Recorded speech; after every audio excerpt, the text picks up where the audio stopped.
18, señal que llega a todos ustedes a través del www.radioprepa2.com, por medio de nuestras redes sociales Facebook Radio Prepa 2, en el Twitter @Radio Prepa 2. Además nos pueden contactar en nuestro correo electrónico radio.prepa.2@gmail.com. Mi nombre es Agustín Parra, conmigo en cabina tenemos a unos invitados muy especiales, el maestro Moisés Delgadillo y el doctor Tomás Gorín, de nacionalidad alemana.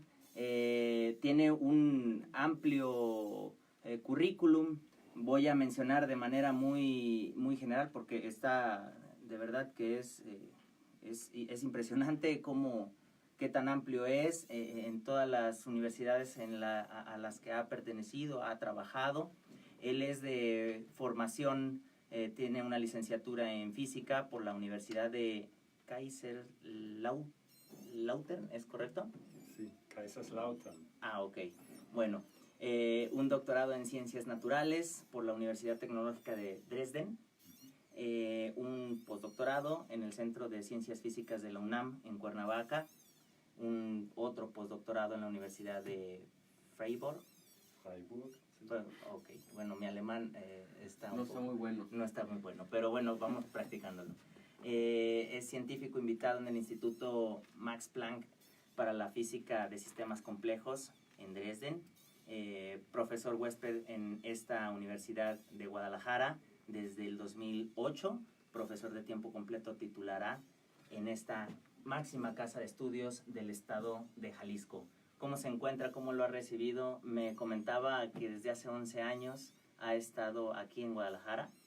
Sí, es correcto. ¿Y qué tal le ha parecido en todos estos años que ha estado aquí?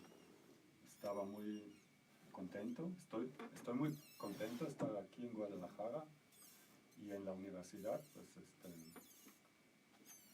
me siento muy a gusto. Muy bien, excelente. Él, evidentemente experto en lo que son, entre otras cosas, en matemáticas, física.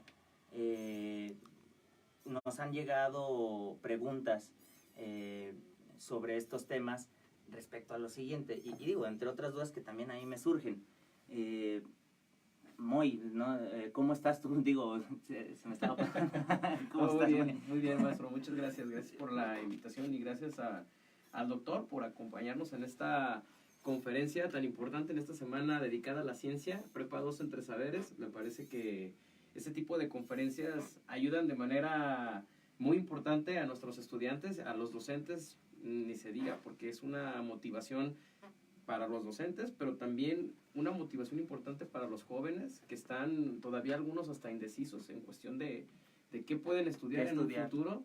Y bueno, ahí tenemos en esta preparatoria alumnos brillantes, sobresalientes, que muchas de las veces vemos que tienen una gran capacidad para las matemáticas, para la física, y que muchas veces, quizás por consejos, por seguir algunas otras personas, a veces no siguen esa parte tan virtuosa que a veces tienen sobre los números, sobre las ciencias exactas.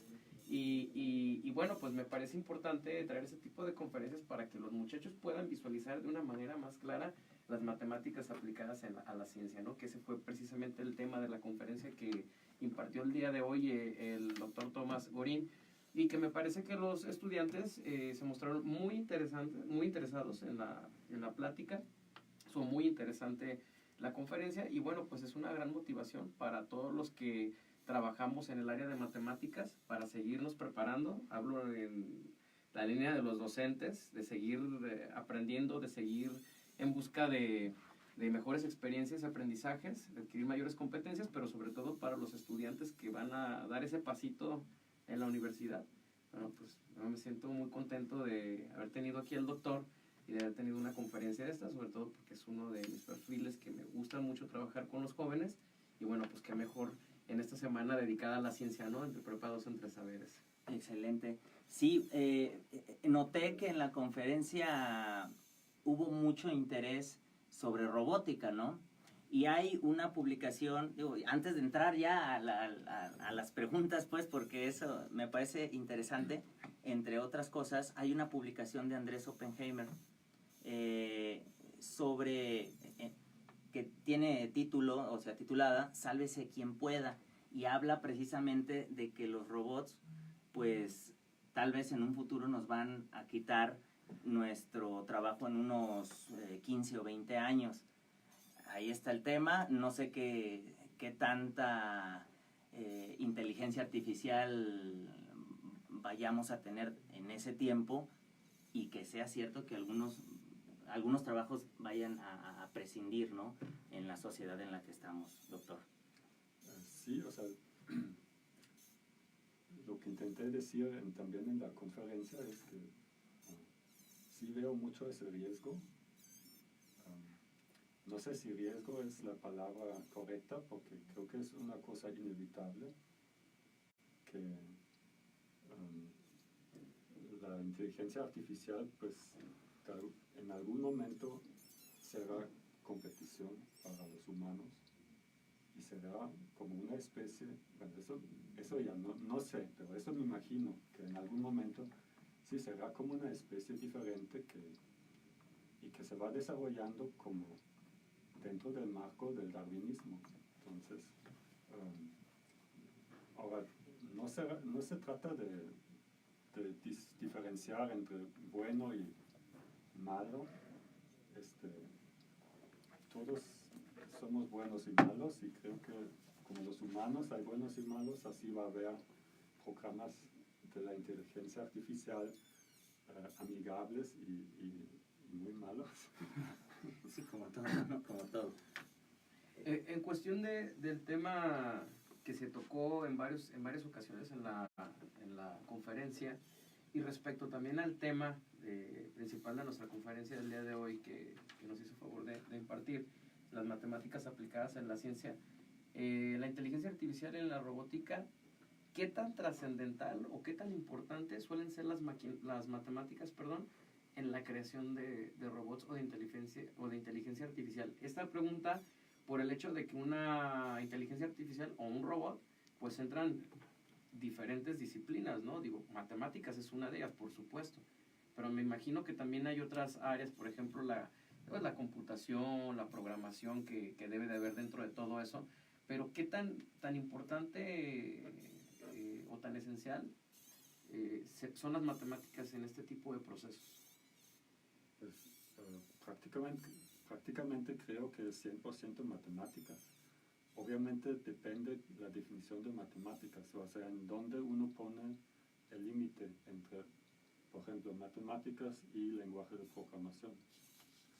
Pero yo pondría lenguajes de programación como parte de las matemáticas aplicadas, sobre todo si se trata de lenguajes de programación en el contexto de inteligencia artificial,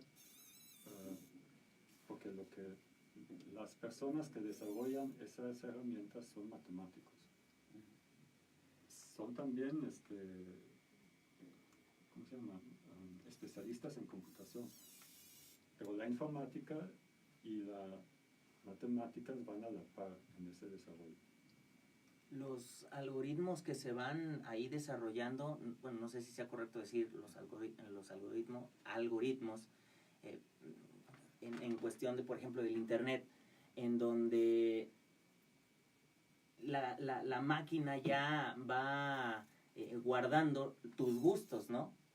Y ya si tú quieres hacer alguna búsqueda de algo en particular, incluso ya te aparece la lista. Quizá te interese y todo esto, y a lo mejor no lo habías pensado, pero, ay, mira, sí es cierto. O sea, es un lenguaje matemático al fin que se aplica también a la vida cotidiana, ¿no? En ese sentido, ¿hay alguna diferencia entre la aplicación de las matemáticas en la ciencia y la vida cotidiana? En ese sentido, no. O sea, si se entiende vida cotidiana como el usuario que no sabe nada de lo que está pasando en Google, en los servidores, en donde corre ese programa, pues sí, si no sabe, pues sí, no puede saber. Entonces, Sí. pero sería bueno que supiera para que pueda controlar lo que ve en su pantalla y para que pueda tomar él la decisión si quiere seguir o la búsqueda o si puede tomar medidas para protegerse. Lo que es más peligroso de solamente agregar información a la búsqueda es que el buscador limita los resultados de la búsqueda a lo que el programa piensa que es de tu interés. Pues entonces, si yo busco algo, me sale una cosa, puede ser un artículo muy positivo sobre el darwinismo, y si una persona que no cree en darwinismo, que solo cree en ¿cómo se llama?, el creacionismo, el buscador solamente le devuelve artículos sobre eso. Que van en favor del creacionismo.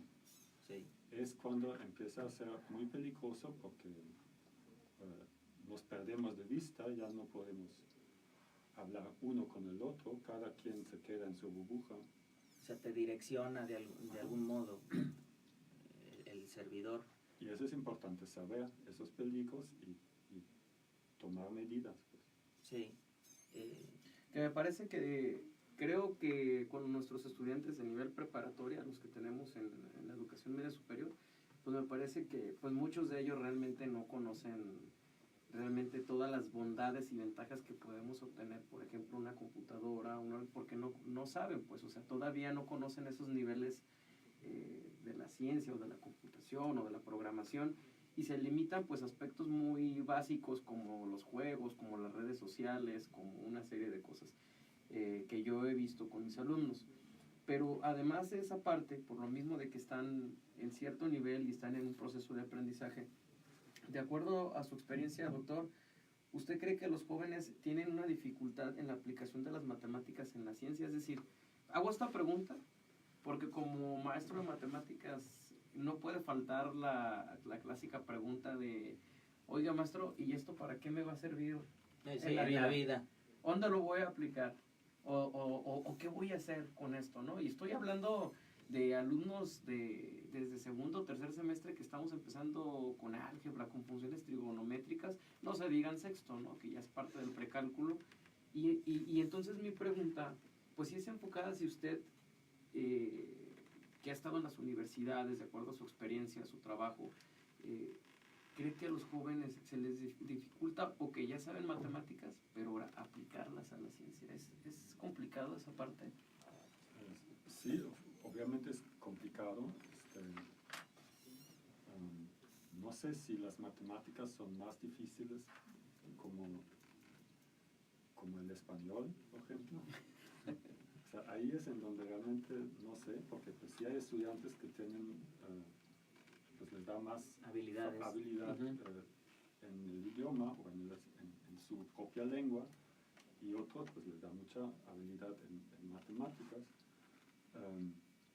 Eso yo creo que es muy esencial y creo que por lo menos yo lo he visto en el caso de mis hijos, que a veces los maestros, o sea, sus maestros les fallaron en el decirles para qué sirve.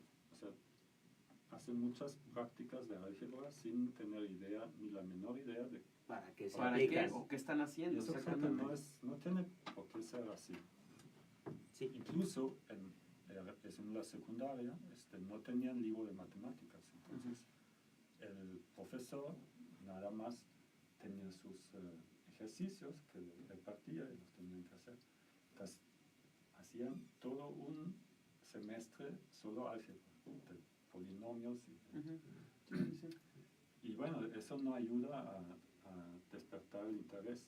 A lo mejor sí ayuda, o sea, si uno tiene interés en matemáticas, entonces a lo mejor uno tiene que practicar, ¿no? Está bien.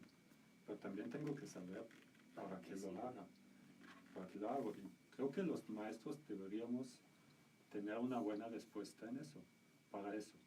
Uno tiene que pensarlo desde antes, ¿no? A ver, si los estudiantes o mis alumnos me preguntan para qué sirve, pues ¿qué les voy a responder? Exacto.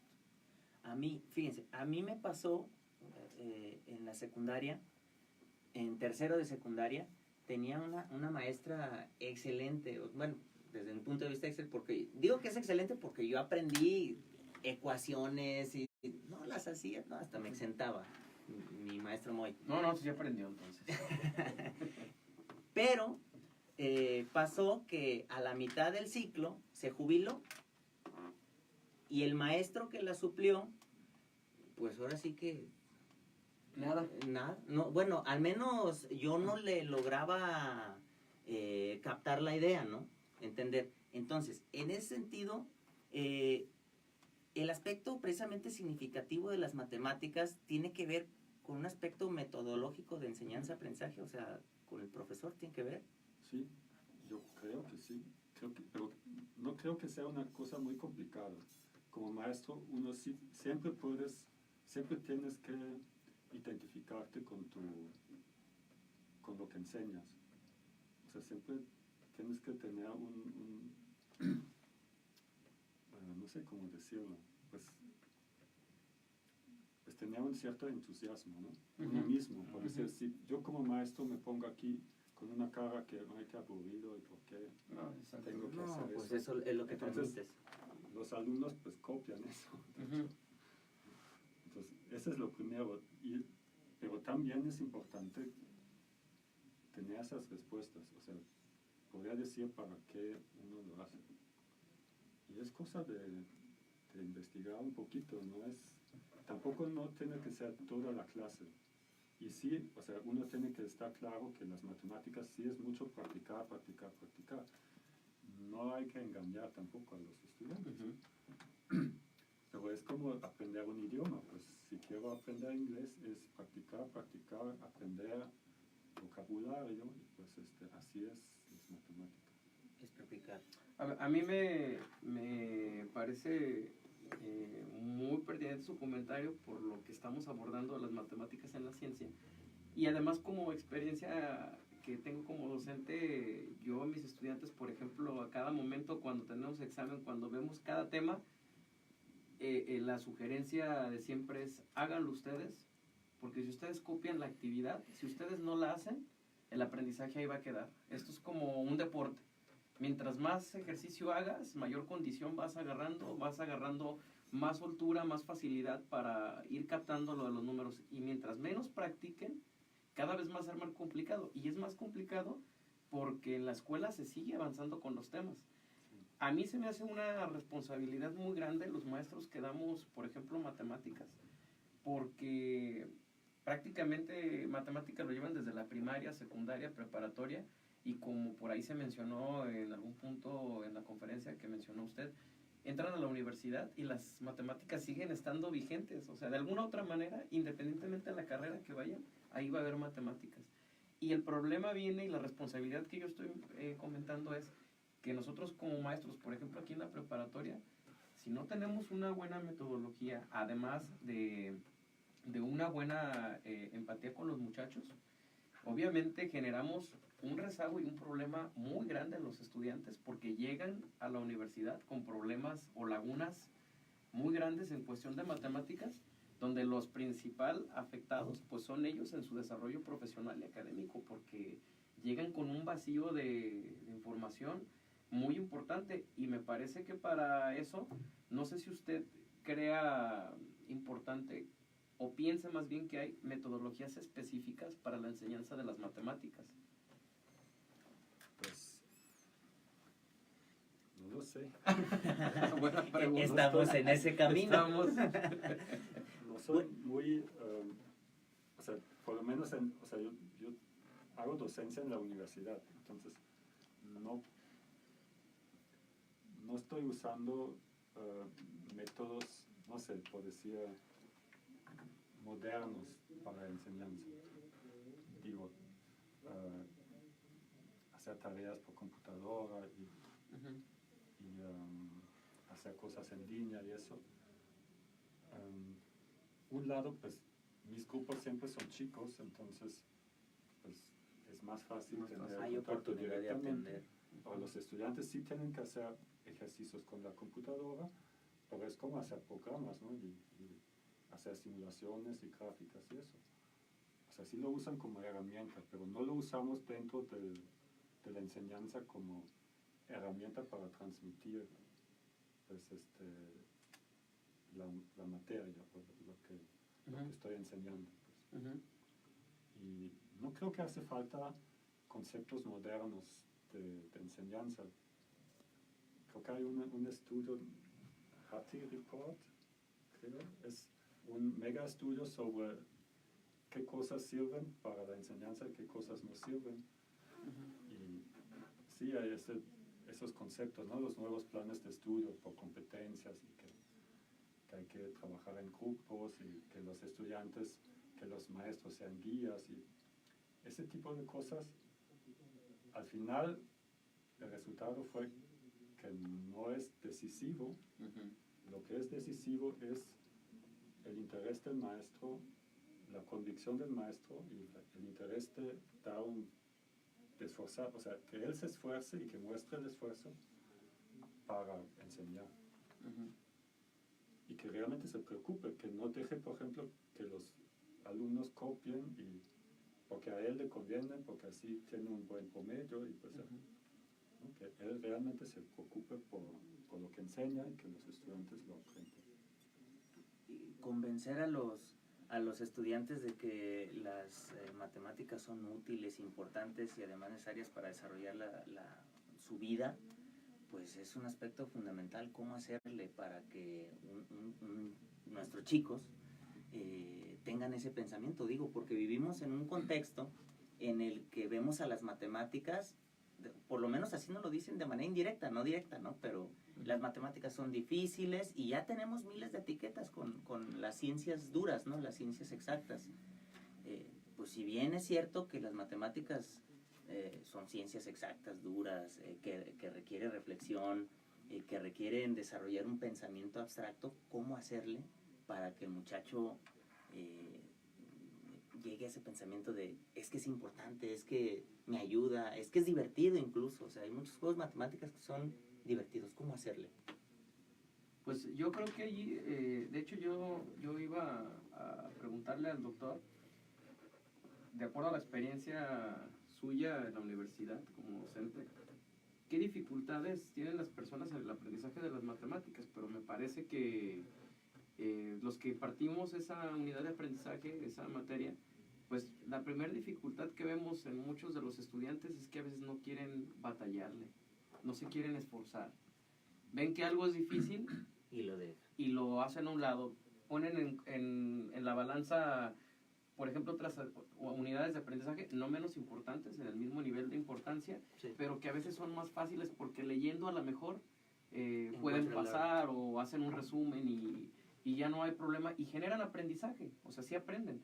Pero en el caso de las matemáticas, yo por ejemplo les digo a mis estudiantes, insisto en esa parte, si ustedes no practican en su casa, así lean todo el libro de Baldor, por mencionar un ejemplo, y vean los ejemplos, cada ecuación y cada problema va a ser distinto, ningún problema va a ser igual. Es más, ni sacando el acordeón, porque a veces quieren poner un ejemplo para verlo, y esa no es una guía. O sea, el proceso real en las matemáticas es tenerlo en la mente, pues, en la memoria, y saber los procesos, que eso es lo importante. Lo importante es que el alumno sepa codificar, entender el problema, codificarlo, desarrollarlo, llegar a la solución de una u otra manera.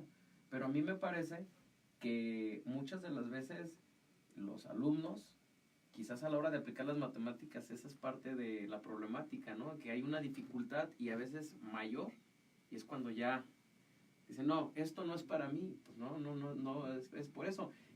Yo he visto alumnos que dicen eso no es para mí y a la mitad del semestre ya le agarraron el rollo al tema, ya vieron cómo es el asunto y se van.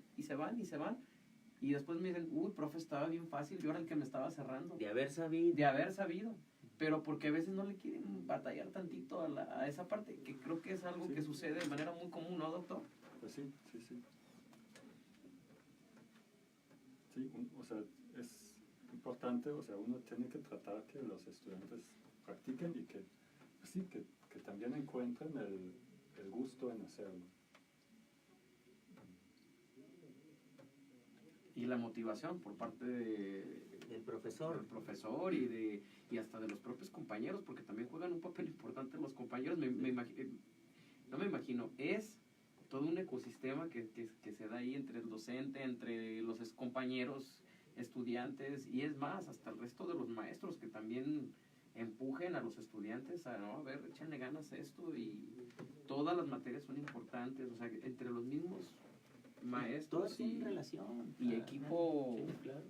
académico de la propia institución forman parte de todo ese proceso. Y digo, de esa parte y en este tema en particular, pues por la importancia que generan las matemáticas en nuestros estudiantes, a nivel preparatoria, a nivel universidad y en los posgrados. Digo, en los posgrados ni se diga, hay estadística, llevan una serie de números más avanzados. Sí.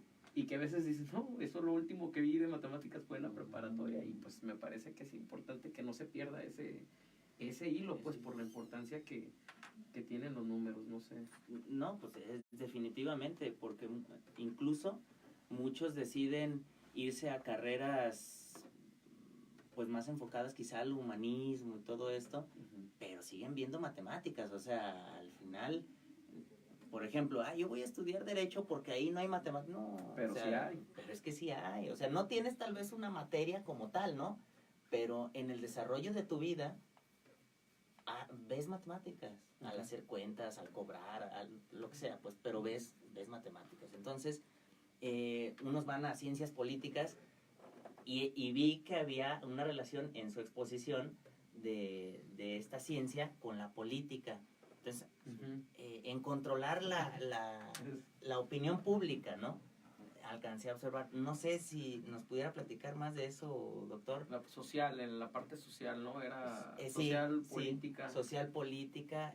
Había una relación y se me hizo ahí interesante. Pues sí, hay, o sea, pues, por lo menos es mi opinión que las matemáticas, pues,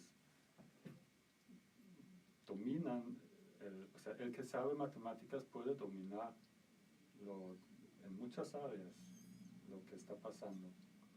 Y en las políticas, pues, digamos, muy recientemente se ve que así es, ¿no? Que uno puede lanzar, ¿cómo se llama?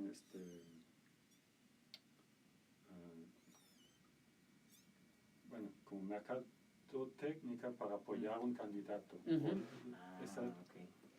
O sea, están cosas prediseñadas para lograr que tal candidato en tal momento gana tal elección. Así como, es que yo traigo mis encuestas que dicen tal. Se ha Exacto. escuchado en las campañas, ¿no? Sí, pero de antes el partido político ya sabe, bueno, ese candidato no tiene chance, ese sí, ese tiene chance, pero solo si le destinamos tantos recursos y si se va a enfocar en tal tema. Y entonces ya no se trata de, o sea, la democracia en un país ya no es una plataforma en donde muchas personas se ponen de acuerdo sobre sus intereses y sus necesidades, y que uno llega a tener un compromiso que todos pueden apoyar. No, más bien hay una clique de personas que tienen las herramientas para, pues, controlar esos procesos, y a lo mejor hay varios grupos y sí hay competencia, pero es como una competencia en el deporte, ¿no? A ver quién es más inteligente para ganar más elecciones. Exacto. O llevar más candidatos a los puestos importantes. Pero está totalmente alejado de lo que realmente es la idea original de una democracia. Y aparte, me parece que un punto adicional relacionado con las matemáticas, pero que la sociedad no lo ve como tal, quizás el manejo de las encuestas, porque una encuesta es por medio de una muestra de gente que se le hacen una serie de preguntas o una simple opinión sobre quién cree que es su favorito. Y obviamente una encuesta es un estadístico, ¿no? Es un dato que se procesa matemáticamente, donde se habla y al final su resultado es un porcentaje, ¿cierto? Donde decimos, fulanito tiene el 60% de gusto en Guadalajara, otro personaje el 20%, pero es una manipulación también numérica, toda esa parte. Que claro, que una cosa es que sean reales y otra cosa es que sean manipuladas. Pero al final de cuentas, el proceso de una encuesta tiene que ver totalmente con una relación numérica y un desarrollo matemático sobre muestras, sobre estadísticos, y que eso es importante, pues ese manejo de... No son perfectos, ¿no? En el caso de Donald Trump, las encuestas fallaban. Ah, exacto. Y claro, o sea, la gente dice, no, pues, ¿cómo es posible que fallamos? Y pues, es una ciencia en desarrollo, entonces, a no ser que fallaron a propósito para lograr algo. Esa manipulación Sí, pública exacto. y la opinión pública, ¿no? Sí, es que ya ahí se pueden ya meter otros factores donde ya puede haber cierta manipulación, inclusive hasta de mercadotecnia, ajenas a eso para demeritar o darle valor a un candidato, por ejemplo. Sí, o sea, las eso... estadísticas dicen que aquí estamos arriba, ¿no? Y nada más te muestran eso. Entonces, sistemáticamente es estarte... Y ya están haciendo la tendencia de la gente Exactamente. que vaya por ese mismo posicionamiento. A mí me gustaría también abordar una parte que se me hizo muy interesante en la conferencia con el doctor, y que creo que los estudiantes también, además de lo de la robótica y de todo lo de las cuestiones de inteligencia artificial que por ahí se mencionaron, la parte del universo, que fue un tema que por ahí preguntaron 2, 3 compañeros, y que lo platicábamos fuera del aire aquí con el doctor, acerca de que hay mucha gente que le llama la atención inclusive estudiar física por la cuestión de esa área, ¿verdad? De acuerdo a su experiencia, ¿qué es lo que puede usted destacar sobre todo todo el tema del universo? Pues yo no estudié física por la astronomía. Sí. Sí llegué a estudiar astronomía durante mi doctorado como optativa solamente. Pero sé, pues, y además la UDG pues tiene un instituto de astronomía con muchos investigadores muy buenos, y entonces atrae mucha gente, muchos estudiantes pues a estudiar ese tema, pues es muy bueno, pues. Pero es complicado el abordar ese tema desde las perspectivas de la matemática y la física, el meterse a todos esos temas, ya hablando en ciencia Sí, pura. pues yo creo que todo es igual de complicado. No hay, claro que hay elementos en donde, pues o sea, hay áreas en donde ciertos tipos de matemáticas predominan, ¿no? En un área podría ser más la geometría, en otra área es más el álgebra, en otra área es teoría de información. En la astronomía, pero por ejemplo, el tema de astronomía es tan amplio por sí solo que hay todo eso lo puedes encontrar. Si te interesa mucho la programación, pues haces programas para puedes hacer programas para analizar datos observacionales, es como minería de datos. Puedes hacer programas para tratar de simular procesos astronómicos, desarrollo de estrellas, de planetas, a ver si con los poquitos datos que uno tiene, uno podía ver cómo se ve, digamos, la atmósfera y la vida en un planeta. Hay muchas preguntas muy interesantes. Otros, pues, simplemente el problema de viajar o de mandar un satélite a algún objeto. Pues son preguntas donde se hace mucha investigación, es muy diferente. Creo que cada quien, según sus capacidades, puede encontrar un tema en donde puede aprovechar de sus fortalezas y para hacer investigación interesante. A mí, ya metiéndome en otros aspectos hasta místicos, porque las matemáticas están relacionadas con todo, y lo vi en su presentación, en donde pasaba en el video, figuras, y eran figuras geométricas, y a mí me recordó a aquella figura mística del hinduismo, jainismo y todo esto, que se llama La Flor de la Vida. Entonces, pues en todo está las matemáticas, está en todo. Y digo, ya, no sé si quisieras ya hacer una pregunta para concluir, por los tiempos aquí que tiene el doctor.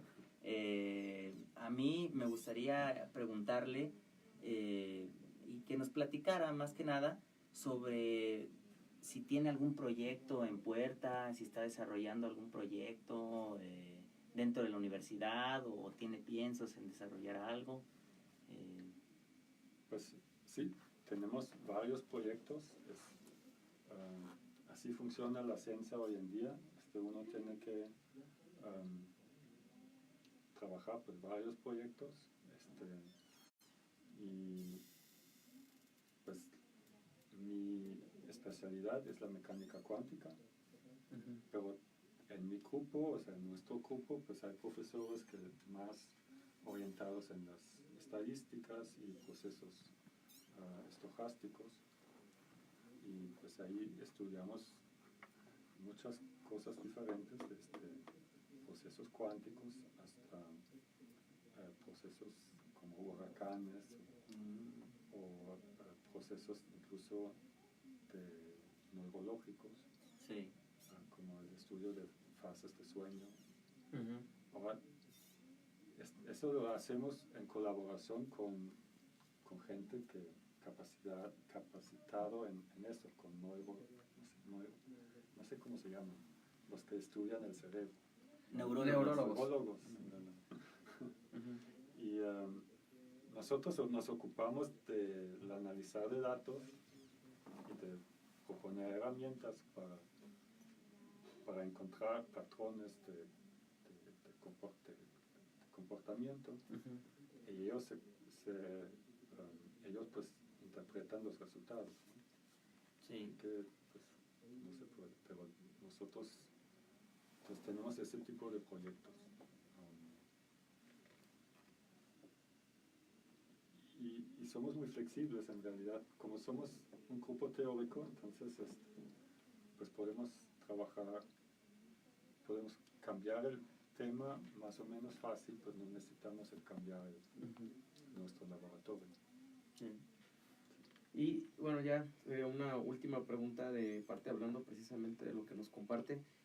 ¿Algún proyecto de todos los que ha generado en su vida académica que destaque, que diga, este proyecto me gustó por los resultados, por lo que logró, por todo lo que se desarrolló? ¿Habrá alguno en específico que usted destaque? Pues esa es una muy buena pregunta, y para mí personal, mi proyecto más importante fue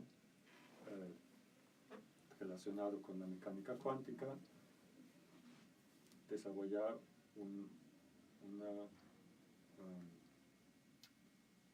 una medida para cuantificar pues, qué tan cercanos son procesos cuánticos. Se llama fidelidad cuántica. Eso me dio cierto reconocimiento en términos de citas, y eso es lo que le importa, por ejemplo, como investigador, pues subir de categoría. Sí, claro. Ahora, pero eso es algo que no tiene como relevancia o aplicación inmediata en las tecnologías. Tal vez de manera indirecta, sí, en algún día. Lo que tiene más relevancia es algo de nuestro estudio de fases de sueño, y me gustó mucho. De hecho, intentamos sacar un patente, pero no lo logramos porque una idea no se puede patentar, más bien se tiene que patentar siempre un aparato. Sí, algo tangible, ¿no? No teníamos el aparato, no teníamos la metodología para analizar los electroencefalogramas, para poder predecir, para poder decir en qué fase de sueño una persona está.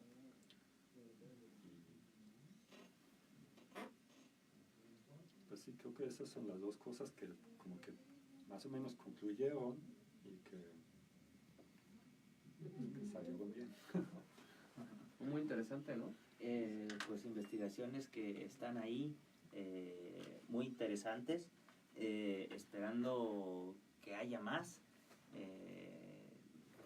que tengan relevancia. Bueno, todas tienen relevancia, pero falta ahí situaciones. Estamos listos, David, para nuestro maestro David, que está ahí en operación para la canción. Estamos en el último bloque, no sin antes para agradecer la presencia y la invitación especial que tenemos aquí en esta escuela preparatoria número 2, en esta cabina de radio, cabina 48, al doctor Tomás Gorín, al maestro Moisés de Ladillo, al maestro en los controles David Castillo. Muchas gracias por escuchar esta entrega de Hilo Conductor a través del www.radioprepa2.com, en nuestras redes sociales Facebook Radio Prepa 2, en el Twitter @Radio Prepa 2, y nos pueden hacer sus comentarios en el correo electrónico